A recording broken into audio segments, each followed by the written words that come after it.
development and integration. There, all of the teachers in Vietnam have good chances to sit together. It makes our schools become small village where our souls fills with joy and happiness.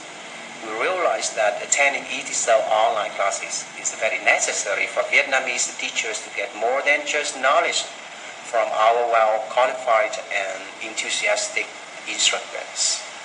Moreover, ETSL online classes are a strong connection between instructors and learners. We are sure that our ETSL online course will be more and more developing in the future. Step by step, day by day, how time flies. Now it's time to say goodbye. On behalf of ETSL online learners, our sincere thanks to all the instructors. A special farewell wish for you. Wish you good luck, good health, and always happiness. Thank you very much. Thank you.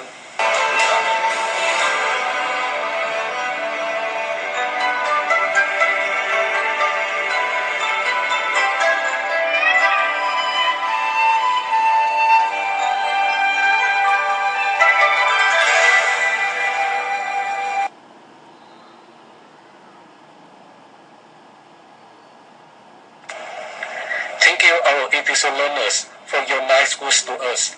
And good morning, Mr. Michael Turner, Deputy Public Affairs Officer, U.S. Embassy to Vietnam, and Dr. Nguyễn Ngọc Hùng, Executive Manager of the National Project of Foreign Language 2020, Ministry of Education and Training. Ladies and gentlemen, this is our honor to present the first teleconference on ICT in ELT in Vietnam. This conference will serve two purposes. The first one will be for us to conclude our first ETSL program, Season 1. Also, on this special occasion, I would like to express our gratitude to the U.S. Embassy to Vietnam, the National Project of Foreign Language 2020, and Da Nang College of Foreign Language for their valuable support in this program. Before we move to the second part, the teleconference with our prominent keynote speakers, guest speaker, and presenters, I would like to invite Mr. Michael Turner to have some remarks on this special event as the sponsors of the establishment of the Center for Professional Development.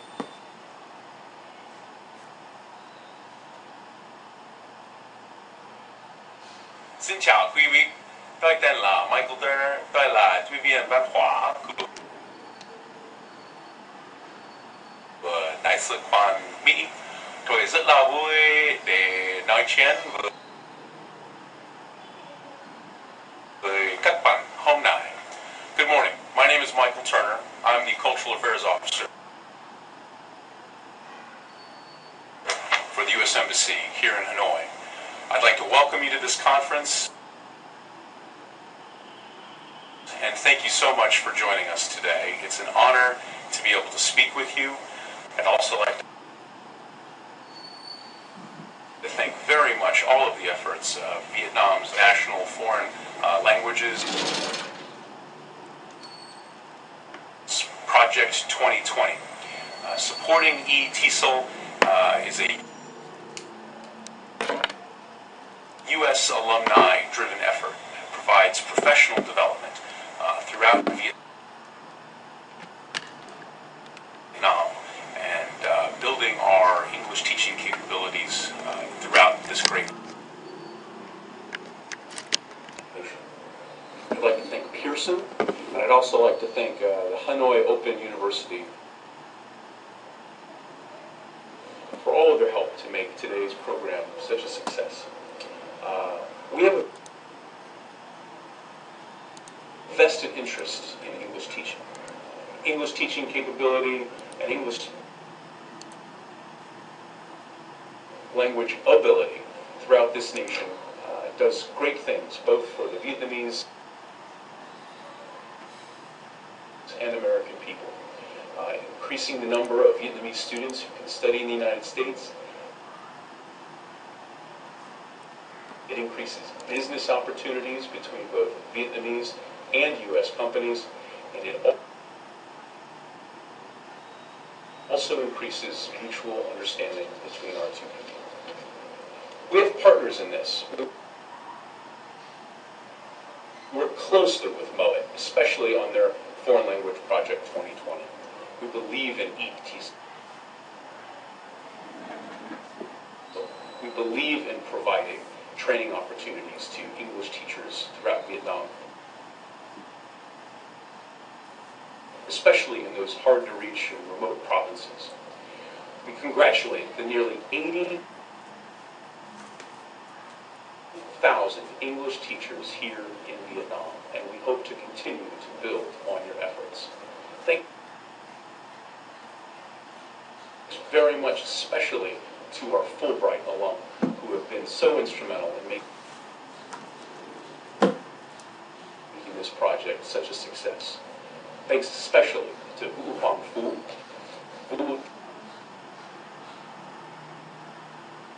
Lan, Cao Ngọc Lâm Viên, Nguyễn Thị Cam, Cánh, Vũ Thanh Sơn Kha, Nguyen Van Hung, and all the others for all their outstanding innovation and resourcefulness to make today a success. This year marks our 20th anniversary for Fulbright. Secretary Clinton was here earlier this year to celebrate that and congratulate you on all your efforts. On behalf of the United States of America, let me say thank you so much for all that you do and wish you the very best. Take care.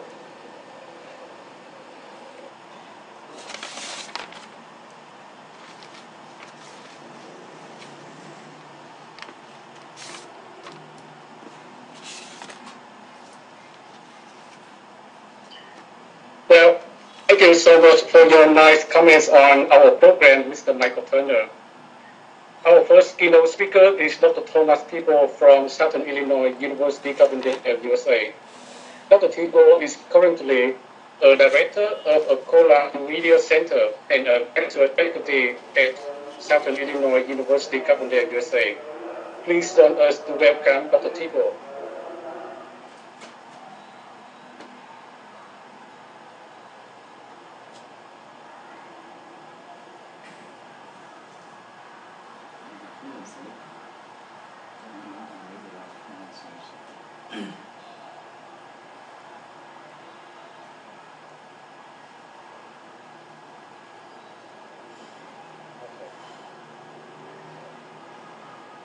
Good morning and greetings from Southern Illinois. I would like to thank Ruth for inviting me to participate in this teleconference. He's a former student of mine, and I'm very excited to see what he's doing with computer-assisted language learning. I'm also excited about the developments in technology that have occurred since I started working with this field in the early 80s. In spite of the fact that I use state-of-the-art technology all the time, I'm still amazed that I can sit in my office in Carbondale, Illinois, and present at a teleconference with participants in Vietnam, the UK, California, Colombia, and Australia. I would like to thank the Vietnamese Ministry of Education and Training and also the United States Embassy for sponsoring this event. Well, I have a lot of ground to cover in 20 minutes, so here we go. First of all, I wanted to mention that I should have picked a different title for this presentation. I think that this title would have been more appropriate. I don't think that I or anyone else can see beyond 10 years because the development of technology progresses so fast. If you had told me in 1989 that by 2012 I'd be participating in a conference like this, I would have found that hard to believe. This was the state of call, or computer-assisted language learning, when I started working in this area in the early 80s. There was no mouse, no graphics, and most computers had no sound capabilities, and I believe that this was essential for call, and everything was based on text. This was also before the World Wide Web, and very few people used or even knew about the Internet. So originally, call programs were limited in their pedagogical value because of the limits of the technology. Therefore, most early attempts at call dealt with vocabulary and grammar drills, but it's sometimes called kill and drill because this gives you an idea of the effect that it had on the people who do these kinds of exercises. But that was then, and now I'm going to focus on what is possible today with CALL. And the possibilities are tremendous because of how the technology has developed in the past 12 years. Now, I'll also give you a glimpse into the future of CALL, and I will finish with information about an online program to train foreign language educators in the area of CALL. So let's go to the next slide here. I love this quote. Some educators are concerned that the goal of instructional technology is to replace teachers with computers. And this quote here addresses that concern. Technology will not replace teachers. However, teachers who use technology will replace teachers who don't. And I have seen this already in the United States. The job advertisements, for example, very often and almost always require some kind of background in CALL for language teachers applying for jobs. So we know that learning a language consists of more than just manipulating grammar and memorizing vocabulary, and it's going to be a long time before computers can do what human beings can do in the classroom or in human interaction with language. So in spite of what Ray Clifford said here in this quote about technology never replacing teachers, there are people who are trying to do just that. There is a project going on right now in Korea, and basically they have developed a robot English instructor. And one of these robots costs about $24,000 or about 500,000 USD. And they have limited capabilities for interaction. They can be autonomous, but they do require a tech person on site, and they also can serve as conduit for live teachers who are actually located in the Philippines. And these people are trained English teachers, and they use the robot as a way of communicating to the students in the classroom. So I have a little video here that I'd like to show that demonstrates on your accent. The country of South Korea is out ahead when it comes to putting robots in classrooms. Recently, officials there announced that they intended to put some 8,000 robots in elementary schools and kindergartens. And here in this video, we see how it might work. These are children interacting with the robot named Inky. It follows kids around a little bit. And you can see that these kids are, in fact, cracks in their pronunciation of fairly straightforward English phrases. I am from Korea. The Korean government expects these robots to be fully operational assistant teachers, in fact, in the next couple of years. I did like to find the apple. And at the very least, wherever this goes, you can see the robot can have some qualities, some good qualities that teachers and students don't, for example, implementations, or kind of encyclopedic knowledge of certain subjects, like a foreign language. So, if not replacing teachers, it might make it very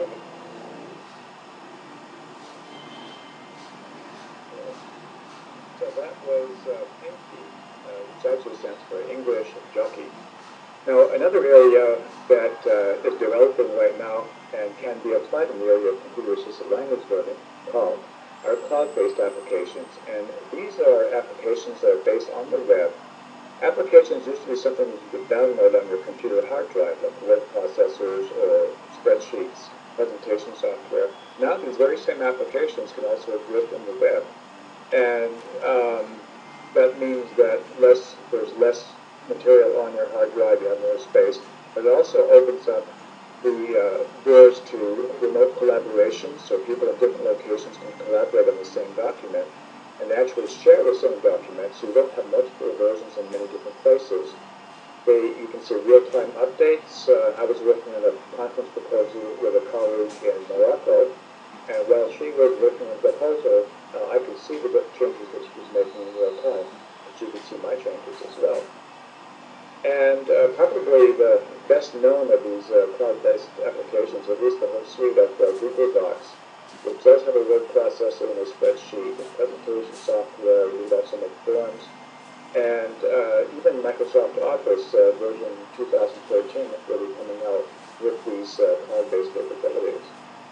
So here's an example of a little exercise that was used for teaching English as a foreign language, and a Google Docs word processing document was created, a picture was inserted, and the student had to write a little paragraph about this picture. And of course there are some mistakes in here, so this document is then shared with the entire class, and everybody in the class can participate in collecting that document. And it's done semi-anonymously, so there aren't any issues of inhibition or feeling bad about making mistakes, and this becomes a collaborative project. There are all kinds of collaborative writing projects that are now possible because of this web-based technology. Now, another area that's really becoming mature in the field of computer-assisted language learning is social networking. And we all know about Facebook and Twitter, but there are sites that are actually dedicated to language learning, social networking sites dedicated to language learning. And they use current global communications technology, including video chat with Skype. And they include professional instructors, some of them, but they also have peer learners / teachers, and these are actually individuals who are going to teach, but who also want to learn a language. So, for example, someone in Vietnam could register and say, okay, my native language is Vietnamese and I want to learn English. Somebody in another part of the world can register and say, my native language is English and I would like to learn Vietnamese. So these social networking websites allow these people to connect, and then they can communicate with each other from anywhere in the world and speak to each other in real time. I can't imagine a better way to practice the language to get to the point of conversational fluency and proficiency without actually going to the country. So I think this is a wonderful innovation. Some of these sites are also provide supplementary instructional material as a form of preparation for these live interactions with native speakers. And probably the best known one out there at this time is called LiveMocha, livemocha.com. And I'd like to show you a little video right now that shows you some of the features that are possible with this social networking site. So if you can wind up this way. Have you ever bought an expensive CD-ROM and never used it? We have. What if you could learn a language more effectively? What if you could practice the language you're learning with native speakers from around the world? Introducing LiveMocha's new active courses, a completely new way to learn a language. First, you'll watch conversational videos with subtitles both in English and in the language you're learning. Then you will learn grammar, so you can construct sentences and conversations on your own. Then you'll do exercises and quizzes, and practice what you've learned by connecting with helpful native speakers online. Finally, you're ready to go out into the real world and have conversations with real people about everyday things. Now you're living the language. LiveMocha active courses are the only way to experience this combination of traditional learning and interaction with native speakers. It's the next best thing to living in a foreign country. It's no surprise, then, that LiveMocha is the largest online language learning site in the world, with over 6 million members from over 200 countries. So if you've been stuck in the Stone Age, paying way too much for CD-ROMs, you'll be pleasantly surprised how quickly and effectively you learn with a LiveMocha active course. So get started today. There are several of these sites available. LiveMocha is probably the best developed and the best known one, but we're going to do this for social networking and some of other stuff as well. Another area that I've explored and call and been very successful with students who have tried this out is a website, one of a few that actually allow you to create cartoons, not cartoons, but comic books or comics. And one which I like to use is called Toondoo, at toondoo.com. And what this does is it allows you to create comics as you see here. You can put characters in there, put your own little bubbles in here, balloons to speak, put the text for them to speak. And you can create multiple page comic books as well. And some of the features that I think are particularly interesting is both teachers and the students can create the comic books. I like the idea of the students who are learning the language creating these books because it's a very motivating production activity. And what I mean by production activity is that when the students finish the activity, they have a concrete product that they can share with their friends because it does have capabilities of sharing through social networks such as Facebook and Twitter. And this is something they can show others. It's a finished product. It's not just a performance that's fleeting and has no long-term effect. There are educational plans available, and although the service is free, certain features, such as the educational plans, do cost some money, but they have good discounts for those features. They also include security features for children, so that they won't access inappropriate material, and they can be shared through social networking, such as Facebook or Facebook and Twitter. You can also pose the characters in different poses, so it's very easy to use. Actually, children can use it, and it does have the capability of being shared with others. So I think this is a wonderful idea for an instructional activity. Another program which is somewhat similar is on a website called Go Animate. This allows you to create cartoons, and these are moving animations. Again, the learners can create these cartoons, and they very much enjoy this. It's motivating as well, and it's a production activity. It's something that can be shared with others. There's also an educational plan to security features built in.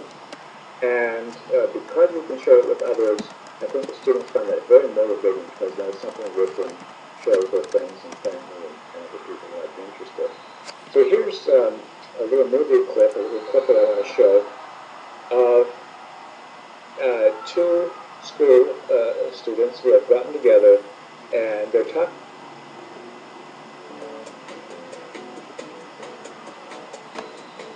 I hate my school. It is very strict because I have to wear my school uniform every day. Is your school strict? No, it isn't. I don't have to wear my school uniform on Fridays, but I have to do homework every day. I hate it. I'm lucky. I don't have to do homework on Mondays, but I have to do extra homework at the weekend. Does your sister have to do extra homework at the weekend? Yes, she does. She also has to wear a school uniform every day. But she likes her school because she doesn't have to switch off her mobile phone in class. Her teacher likes them. Wow. Your sister is very lucky. I have to switch my phone off in the classroom. I think using the mobile phone in class is more interesting than other things. Do you? Yes, I do. My sister also has to write on her class blog. She has to talk about what she does at the weekend. I have to write my blog posts every Sunday or my teacher is angry. I don't have to write very much. I also have to do ELI online. I love it. I have to do ELI online too, but I hate it. It's so boring. That gives you a little idea of how that works, and I'd like to show you just the interface to cue up the video for that. This is what the board looks like, and you notice the characters have British accents here. You can use your own voice to animate these characters, but you can also select from a variety of voices in different languages. These are synthetic voices, but they're quite well done, as you heard in this clip that we just saw. And you can choose British accents, American accents. You can choose many different languages, and even in French, for example, we have French from France and French from Canada. So it's very diversified and amazing how you can put this together. So let's take a look at the video clip that can delete the objects, or you can add new objects in there. You can flip them vertically as well. So look at this map. It switches to the other side. And then you can, after you get your scene set up, you can go and select characters to put in here. I'll just put in one character. So I think this little girl here, I'll just drag her into the scene. I could have two characters in there so we could have an actual conversation. You notice she becomes animated right away. And I'm not crazy about this background, so I'm going to create another background. And we have a whole selection of backgrounds that you can choose from. So now we have an outdoor restaurant scene. I think she's going to want to paint that table, so I'm taking a paint roller from this palette and I'm putting it in her hand. And there are all kinds of objects that you can add. Everything that you see in this picture is a separate object. Now I'm also going to write some text in here, and using a synthetic voice, you'll be able to hear when we're speaking. I think I'll put that British accent. And even though it says British accent Brian, well, this is a bird, and Brian is a bird's name, so we'll pick a bird, Catherine. And then we can just click on add verbs and we'll get together with some site. I think I've heard this table. So anything you type in the box will then be spoken with a choice of voices. I think I'll paint this table. Okay, let's do this right now, and we'll go to the next area, which I think is extremely fascinating, the area of virtual reality, virtual worlds. And there is a, I don't know if you've heard of Second Life, but Second Life is probably the best known virtual world. Imagine you take a copy of the real world and you make a digital version of it. And this whole world exists on some servers in San Francisco. And within this virtual world, there are many people running around. And I think of them as digital puppets, which we call avatars. And they are controlled by real people. So as you interact with these avatars, they're not computer generated, and they don't have the limitations of a computer generated character, because they are controlled by real human beings. And these human beings can be any place in the world. There are thousands of locations, and the residents, or the avatars who are in this virtual world, can also build environments. So, for example, if you want to build a swimming pool where people can sit around and have a conversation, you could actually build that. And some of these locations are actually dedicated to language learning. And what's particularly ideal about these environments is that you can have many people, as many as 20, 30 people, have group activities. They all appear to be in the same room or in the same location. They could be anywhere in the world, and yet they interact with each other in real time in all kinds of social settings. So that is a wonderful feature. Probably the best known location and the best developed location for this purpose is called languagelab.com. They created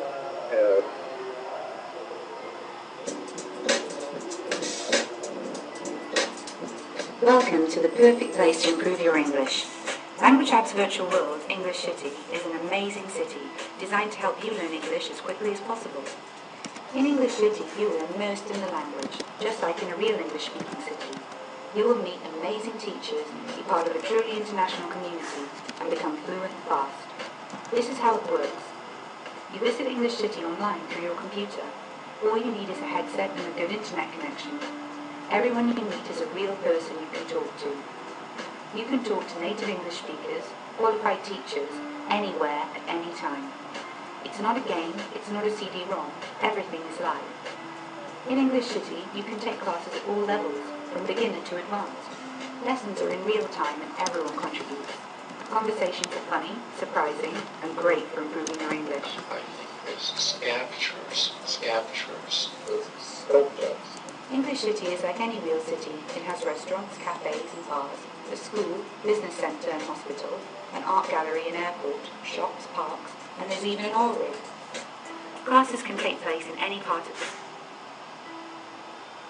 now, and it's possible anywhere in the world. So, if you said this would be possible 20 years ago, people would have believed it. This future, there is a new concept developing called augmented reality, and I believe that although this has not been applied to computer-assisted language learning very much at this point, I believe it will have a major impact on quality in the future because of the potential that it has for basically opening up the world to language learners in real time, and not a virtual world, but a real world. So right now it's in its infancy. But if you look at global communications, where they are now, although they are mostly computer-based, as we are doing right now, in the future they'll be more mobile. And people will wear devices rather than carry them. So now people carry cell phones, maybe a time soon you will be wearing cell phones, and sometimes people do that already. The devices will also augment or enhance reality. So what you see through these glasses won't just be what's there, but the additional information that's tied to those objects and will help you to better interact with them. So basically, you can imagine a real world and a virtual world would be superimposed on top of each other. So here's an example that actually exists now. This is an application that's available for the drug. And what it does is it translates anything that you hold the camera up to. So for example, we have a sign in Spanish over here. They hold the camera up, or the smartphone up to the text, and then it automatically translates it for you. This can work in reverse as well. You could take material in the target language or in your native language and then put it into the target language. So this is just beginning right now. I speak for hours about this, but I know our time is limited. I just want to mention one more thing to you, and that is that the area of computer-assisted language is developing very rapidly, but there aren't many programs to help train language teachers to prepare themselves in this field. And this is a necessity because the jobs the language teachers are required back from college. So we have developed a program at some university where you can actually learn a diploma in CALL, and we start this semester with a course on introduction to computer-assisted language learning. And some of the topics are, these are topics I already talked about, about commercial software and hypermedia and other things of that nature. This semester we're offering an online introduction to computer-assisted language learning course online. Next semester we'll have that course as well as an advanced computer-assisted language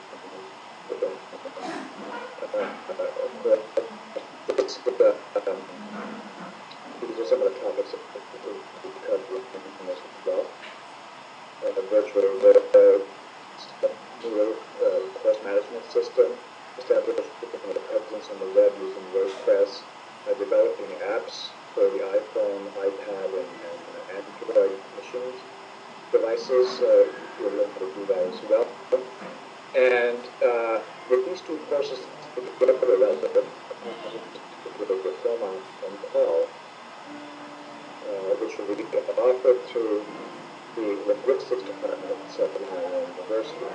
So if you please say this please contact me at discussion right after our guest speaker.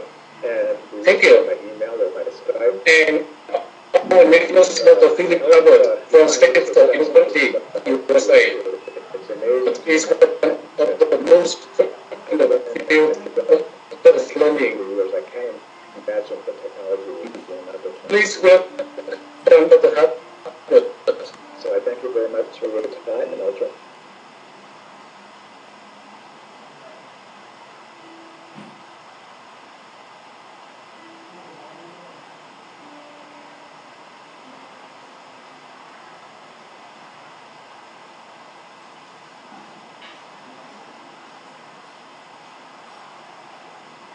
Colleagues in Vietnam and from around the world.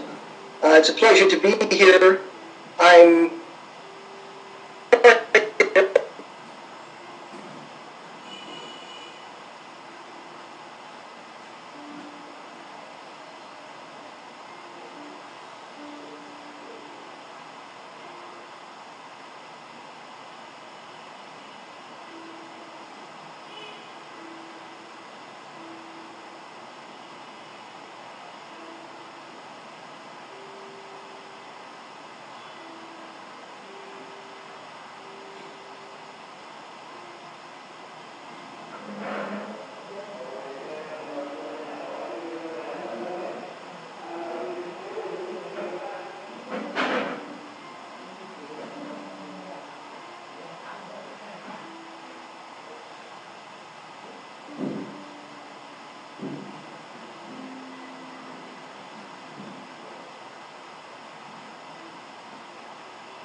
Nhưng mà còn cái pano đó khi nào em mới gấp vào?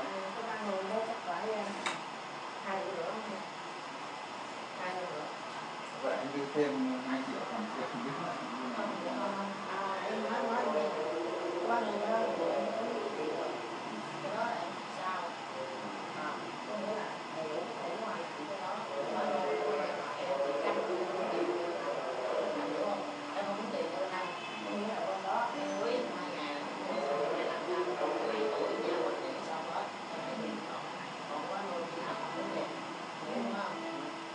chứ không phải là nguyên thành phẩm cái tủ đó mà cũng vậy vậy vậy đó. Cái hôm bữa là cái sự này chị nói chị cái đó luôn thì cố gắng thì cái bao nhiêu đó em lên cái đồng lại nữa chứ không phải là để 20 triệu rồi về ghét không phải xong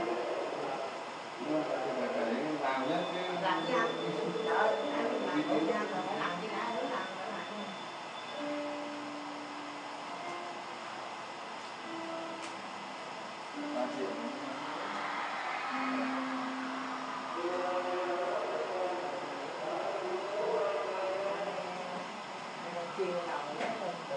rồi rồi.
Approach means learners have to be exposed to things multiple times before they stick. The fourth, using collaborative debriefings, says that learners do best when they can talk to one another or perhaps share on a discussion board their experiences. And the fifth one, teach general exploitation strategies, means you show learners various ways for using especially authentic material, but sometimes even instructional material in additional ways beyond what seems to be the most obvious. In doing this, students need to have technical training. They need to be able to actually use the technology correctly. They need strategic training. They need to know how to make decisions about what to do at particular points as they're going through materials, activities, and tasks.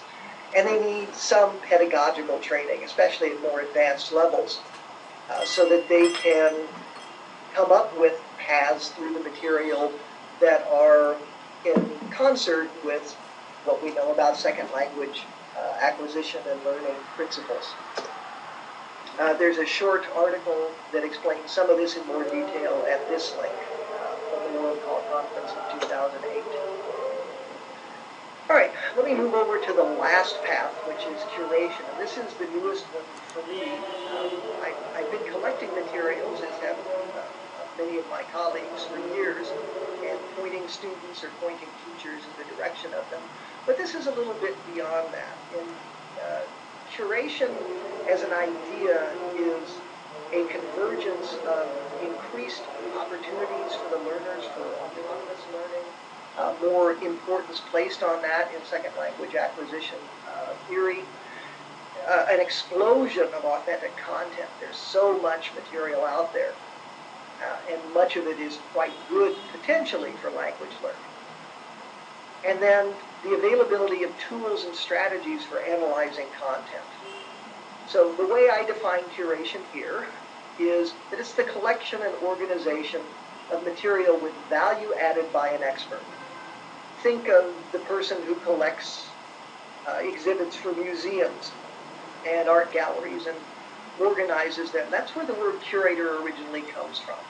So they make sense as an expert out of a collection of materials. For language learning, this means that you need to curate not just by topics, which is the way it's done a lot of time, but also by level. Here are some qualities for what I consider ideal content. So they're available, they're interesting, they have good technical quality, they're stable. That's really important. You don't want material that you collect and then disappears. If it's audio, video material, it's good to have transcripts and or captions for various purposes. And the existence of complementary materials is also useful.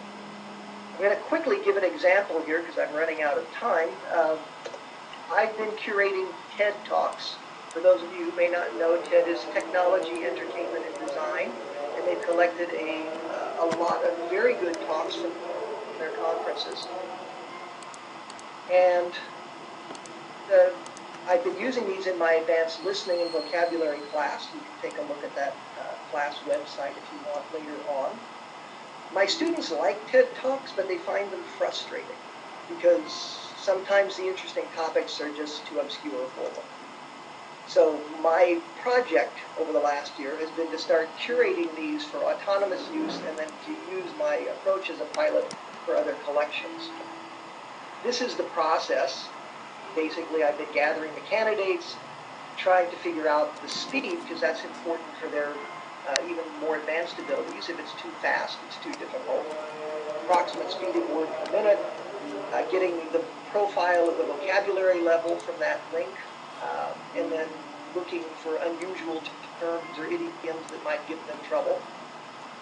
I listen to a part to determine the accent, and then I put them together into groups that are thematically related and then organize them in a particular order. So that brings us to the conclusion.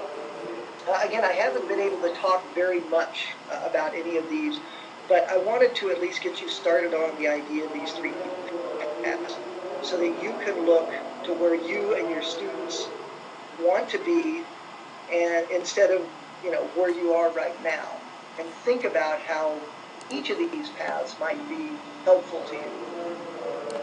These are not the only paths. There are many, many more, some of which you'll hear about or may have already heard about in this conference. It's critical to build educational technology infrastructure. That's more the job of the institution and the government, but it's got to be there. Online teaching, mobile learning, language exchanges, class to class, individual to individual, and not just with native speakers, because they're hard to find, but with other language learners in other countries. Virtual worlds, gaming, these are the trends that people are talking about. And of course, intelligent call, which always seems to be just around the corner. The idea that we can have the computer help tell us where the problems are.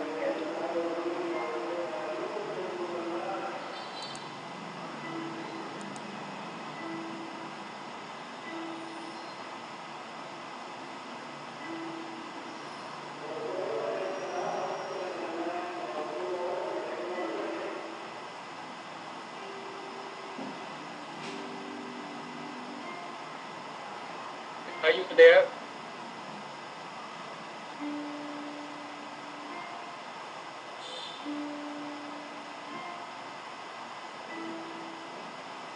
Hello, Missy Hockley, are you there?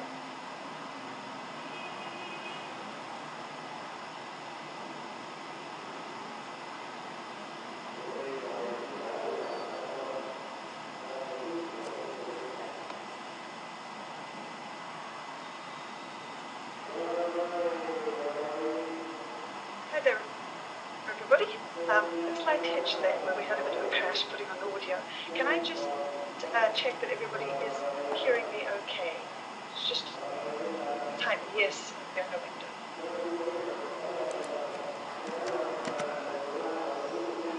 Stuff. We're in Sydney, where it's a beautiful sunny morning. Before we get started, I'd like to know a little bit about you and where you are. If you could just put the name of the city or the town where you are at the moment, just very quickly.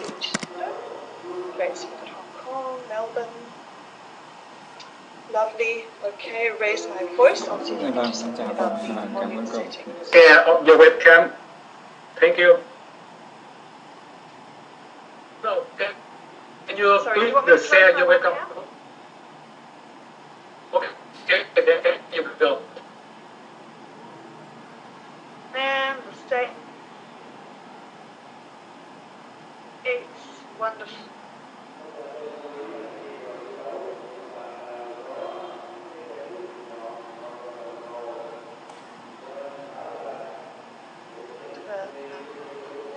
To the chat window. That'll help me know a little bit about how.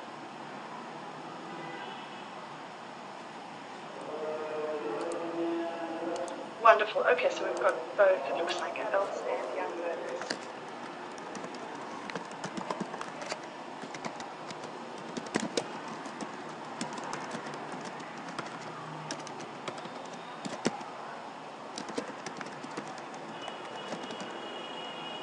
A teacher and a teacher trainer. I have many years of classroom experience, but now I'm teaching pretty much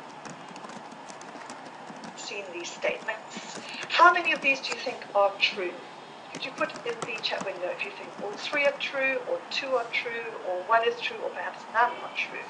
I'll just give you a second to type in. Thank you for adding your teaching contexts, by the way.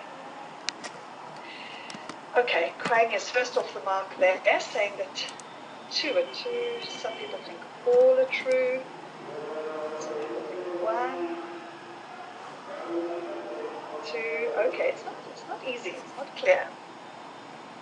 All right, I'll let you think about that, and we're going to come back to it in a minute.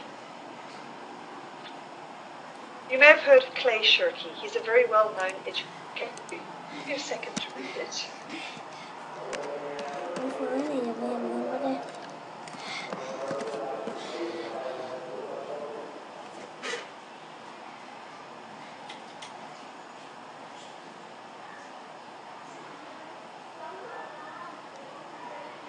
Nicely to what we've had in previous presentations this morning. Phil Hubbard was talking about how teachers need to learn how to learn new stuff, not just specific tools. And before that, Professor T. Bolt was talking about a range of tools which are also on the part of learners and teachers. So I want to talk specifically about the digital.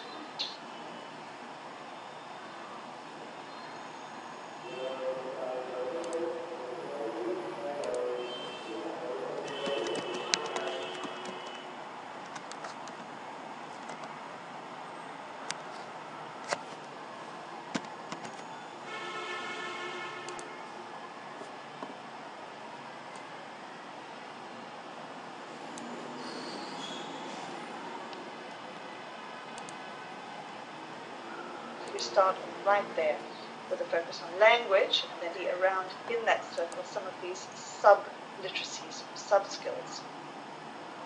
Going round, he talks about a focus on connection in a digitally connected world, and these connections, to be able to leverage, if you like, this networked connectivity.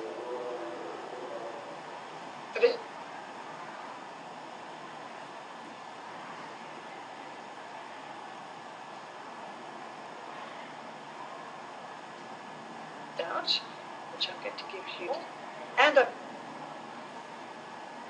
going to give you again at the end of the session. You can find out more about the theoretical behind literacies on this link. What I would rather do, though, is focus, just because of time constraints, on 2 of these literacies and give you very specific classroom activities that you could try out with your own students. I want to look first at information literacy, info, or briefly at an activity that helps, or connection literacy. Okay, let's go back to our statements from before. There was a bit of discussion. You weren't sure these were true. Before I actually tell you, let me just check what sort of context you're working in. So I know whether you teach young learners or adults and so on. But what about the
high-tech, low-tech, no-tech?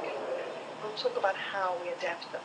But firstly, the beginning of the class is we give the students these statements, and in pairs they decide how many are true.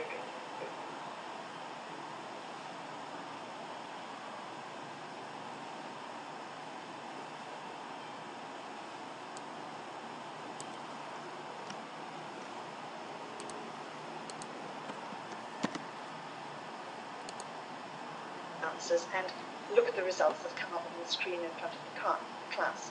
With a no-tech context, we need to have done a search ourselves before class, outside of class time, printed out some of the search results, and then get students to look at those on paper. Now, I'll tell you what the results are. Of course, if you were students, you would be checking this for yourselves. But the first one, cows give more milk when they listen to music. This is in fact true. If you search online for this, you'll find a BBC article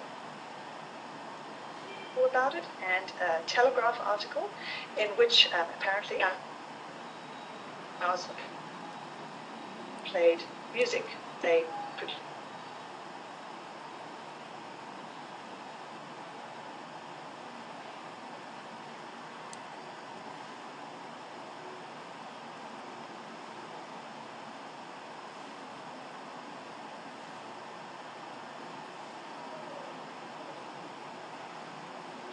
just put in this type in the window.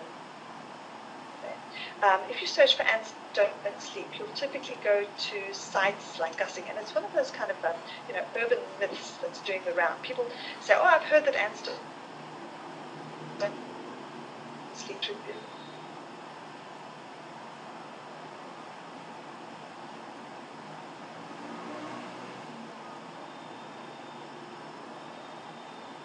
find that more kind of scientific sites, if you like, or animal behavior sites, you'll find that certain types of ants have what are called episodes. So I don't think they have long siestas like we do.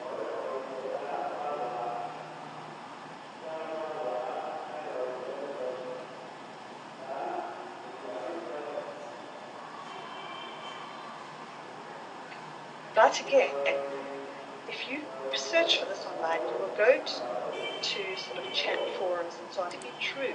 It's one of these myths being propagated, but you need to research it a little bit, and then you'll find out that goldfish, because they are a fish, can't actually get pregnant at all. They carry eggs.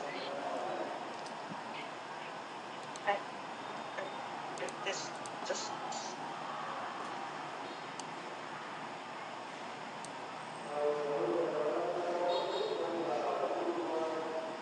through exactly what we've done in this lesson to remind you. I like to call this lesson fabulous fact, because the idea is that you can give the students 3 facts that we start intensive language activity. Parents can make research.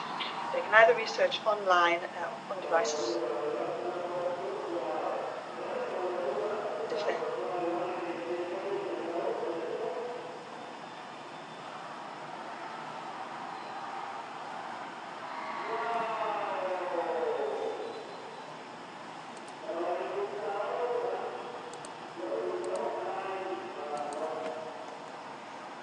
So called facts come from. This is a website with quite a few that present them already.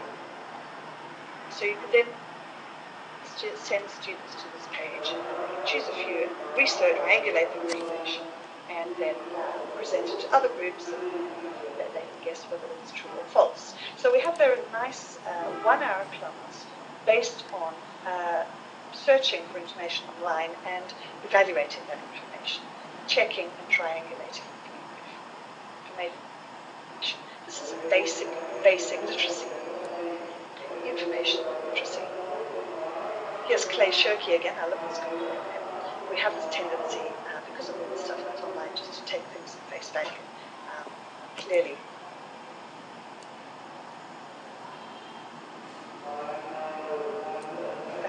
But aren't. So the first one there, the Pacific Northwest Tree, trying to speak up a little bit. Is that bad?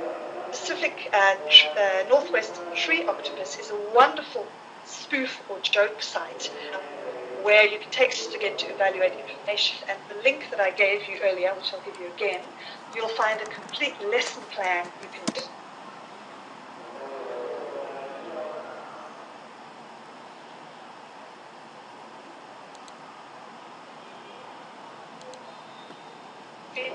There, so the tree octopus, the DHMO site are spoof sites. They appear to be links to other spoof sites to evaluate. So there's quite a stuff you can do with students in the classroom, either using it online or in a note.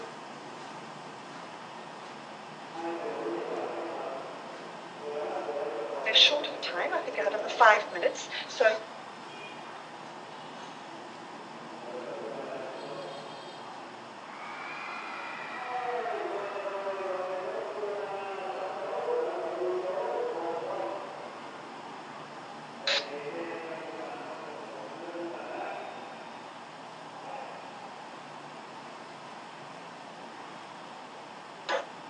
posters, which is about myself, and I've included some photos there.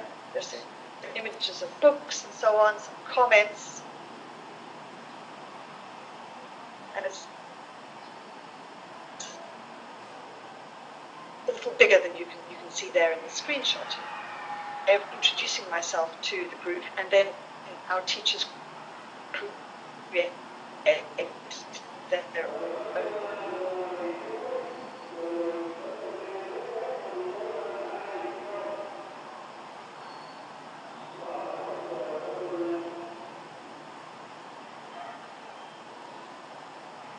through the very simple steps that you can use with students to use Globster and how this links into literacies. I think the content in a blog, show them my blog, of course. We talk about the different kinds of information you put in your online poster for family, housemates, or extended age, student's age, your boss or your potential future employer if you're a university student, and then possibly a college or university admissions or totally public blog, say on your blog or whatnot. Students then create for one audience. They're going to make a blog for my family or for my work colleagues or a public one or whatever. Once they've done that,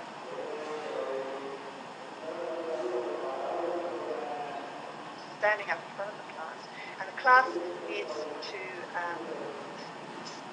decide which audience the blog has been made for, if you see what I mean.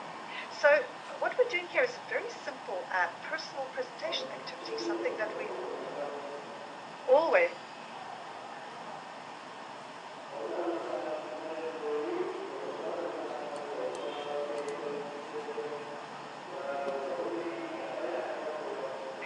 So we're bringing in this idea of multimedia literacy by integrating images, video, and so on.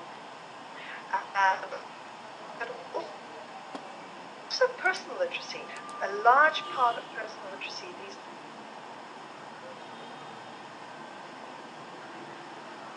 who's going to be reading,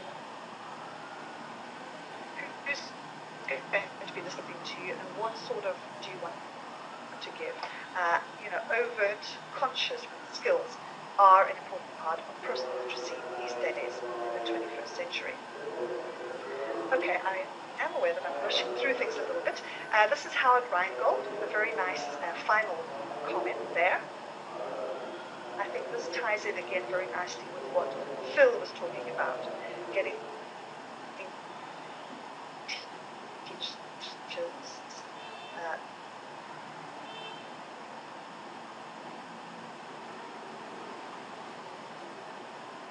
digital literacies. It's going to be published pretty soon. We have those types of activities and many more looking at high context, high tech context, low tech and no tech contexts.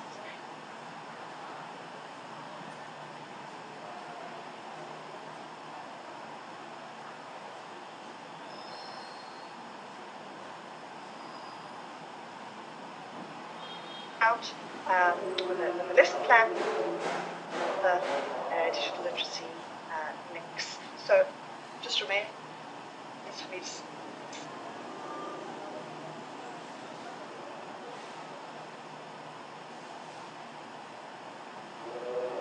to presentation is complete. We now meet together in the panel discussion hosted by Dr. Nguyễn Ngọc Hùng, the Executive Manager of the National Project of Foreign Language in 2020. Joining with him will be our keynote speakers and guest speaker. I will be the moderator of the discussion. Please type in the chat box and answer them to our speakers. Talk only with our speakers, close to the speaker icon. And I will pass the microphone to we have the microphone to speak to the speaker.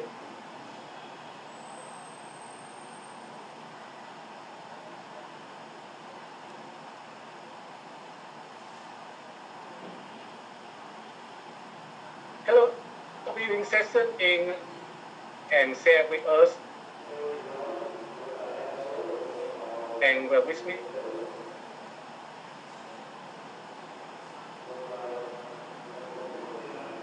Thank you.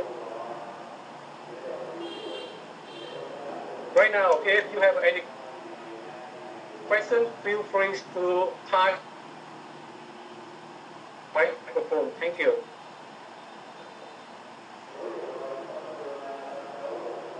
Okay, the first one. Okay, thank you, Dr. Thibault. And how about the viewing session from Open University?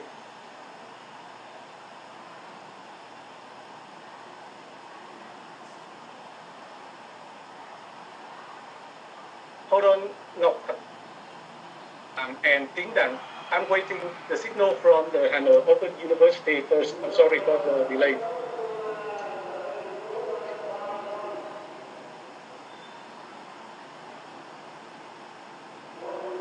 Please, Dr. Nguyễn Ngọc Hùng and viewing session.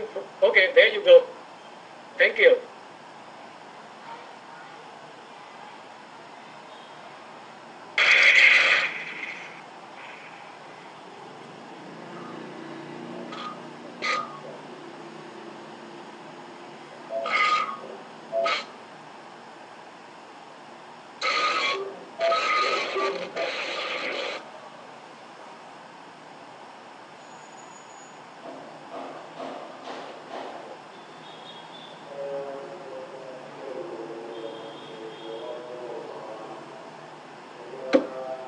Can you hear me now?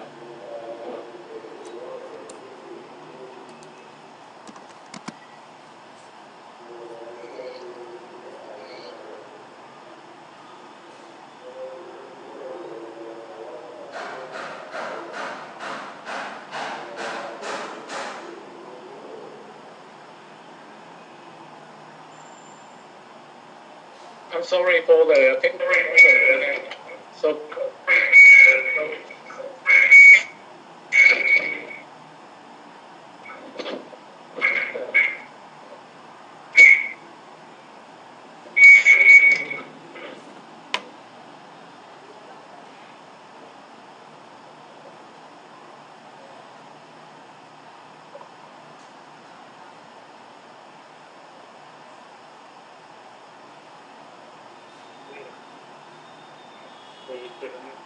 one, two, three. Can you hear me now?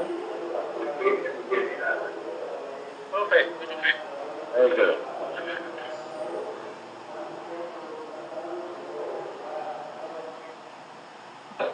Our speakers and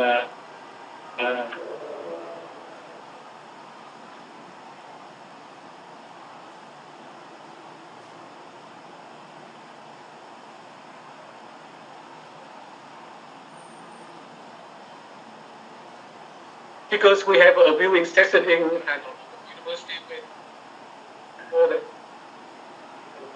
voices. So go ahead, Dr. Liverpool.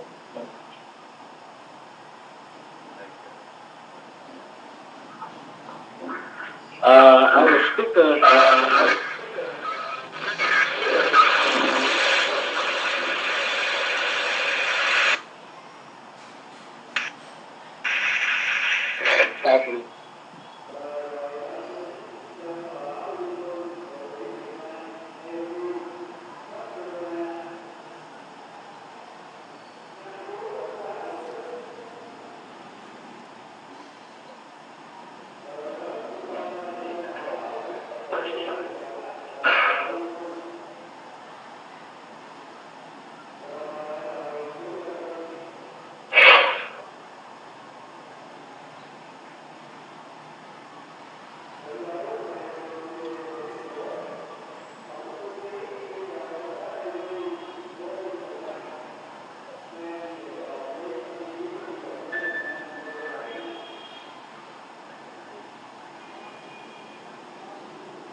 perfect.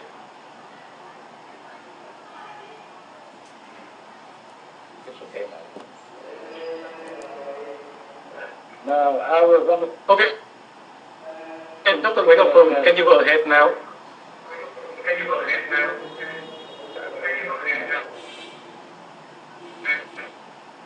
Thank you, Dr. Liverpool.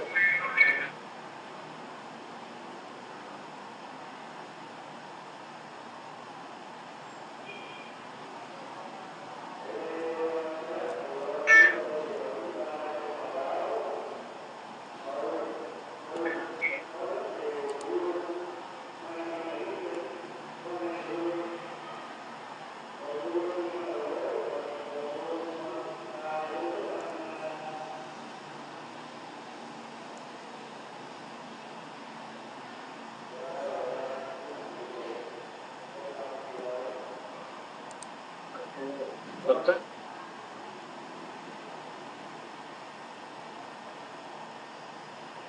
Technology of the 21st century, English.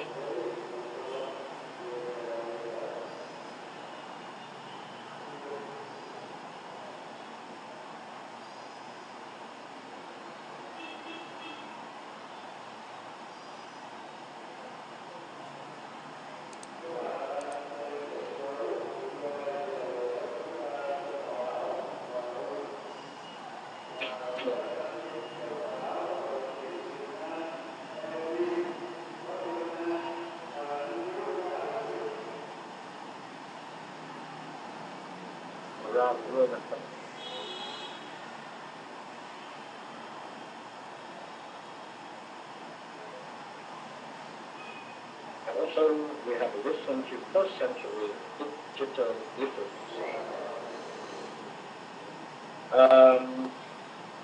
I would like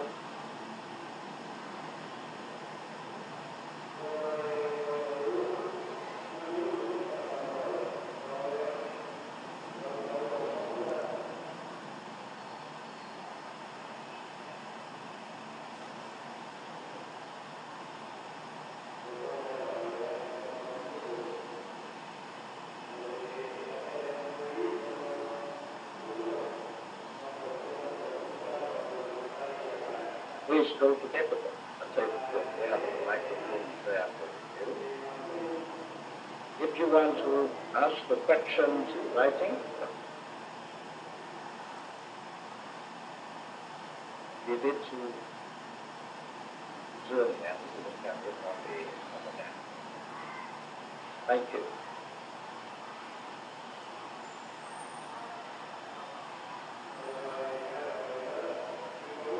Okay, can you confirm something like that? I'm not so sorry.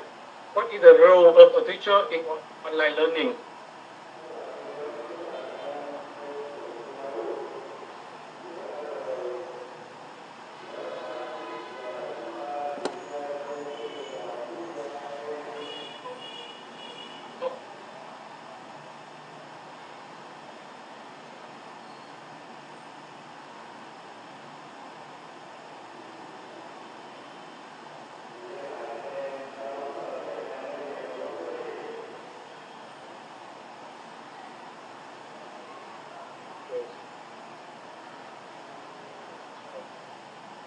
No, that's I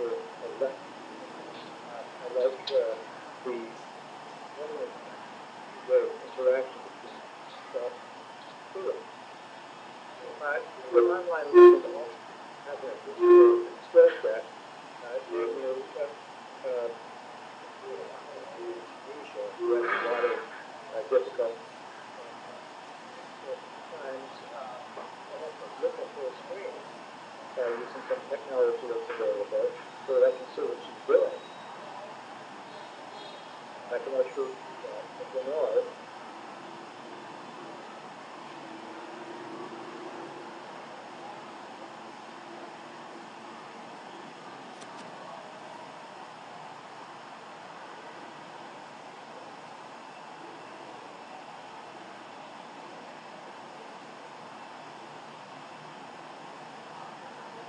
Okay, thank you so much, people. How about you here? See you quickly.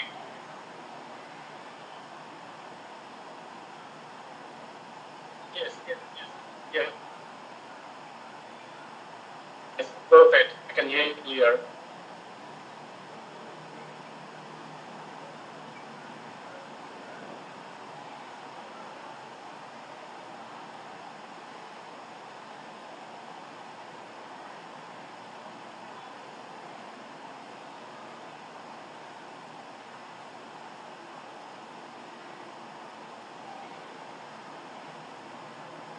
Yes.